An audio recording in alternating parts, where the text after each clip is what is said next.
Assalamualaikum warahmatullahi wabarakatuh. Halo semuanya, saya Medina Vida Mekamamuntu, absen 17 dari kelas 10-7.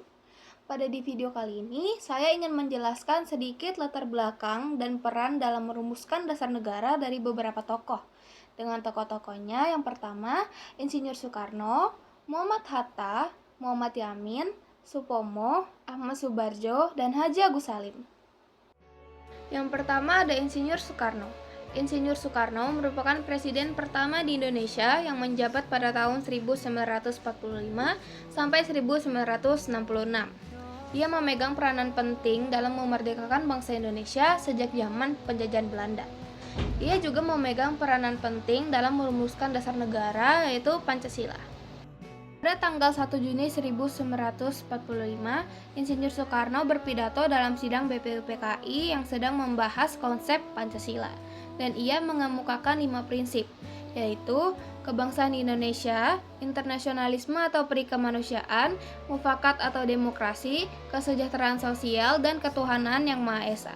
Ia juga memegang peran penting dalam sidang PPKI dan BPUPKI karena menyatukan beberapa pandangan untuk menyepakati Pancasila sebagai dasar negara, dan ia juga sebagai proklamator kemerdekaan. Yang kedua ada Muhammad Hatta. Muhammad Hatta merupakan wakil presiden pertama di Indonesia, dan ia memiliki peran penting dalam merumuskan dasar negara Indonesia, khususnya dalam proses pembuatan Pancasila dan Undang-Undang Dasar Negara Indonesia tahun 1945.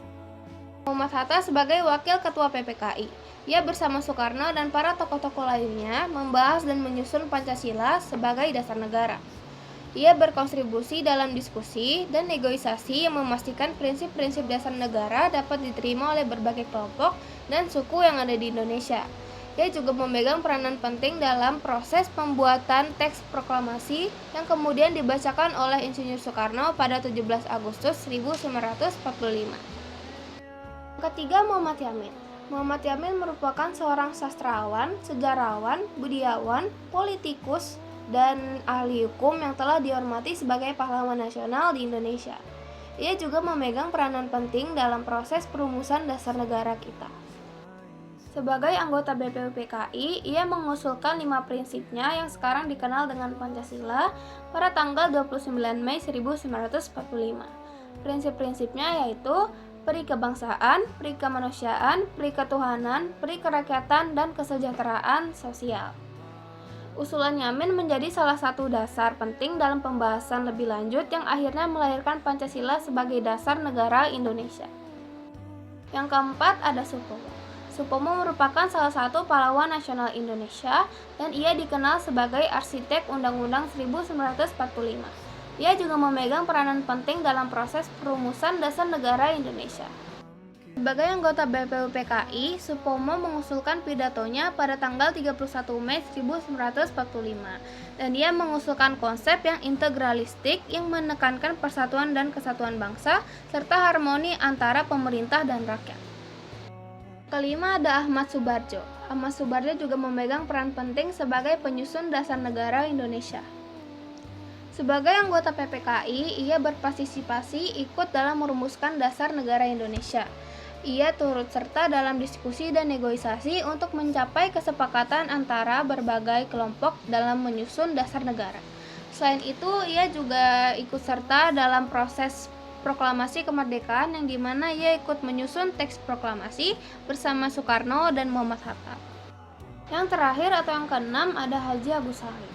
Haji Agus Salim juga merupakan peran penting dalam proses perumusan dasar negara Indonesia. Dan ia juga sebagai anggota BPUPKI dan PPKI. Ia dikenal sebagai seorang diplomat ulung dan intelektual yang turut serta dalam diskusi dan perumusan Pancasila dan Undang-Undang Dasar. Ia juga berperan dalam memastikan bahwa nilai-nilai agama dan kemanusiaan tercermin dalam negara Indonesia. Dan ia membantu mencapai konsensus di berbagai kelompok dengan pandangan berbeda diantaranya selama proses perumusan. Sekian sedikit penjelasan saya mengenai peran para tokoh dalam merumuskan dasar negara kita, yaitu Indonesia. Mohon maaf bila saya ada salah kata atau perbuatan. Saya akhiri. Wassalamualaikum warahmatullahi wabarakatuh. Terima kasih.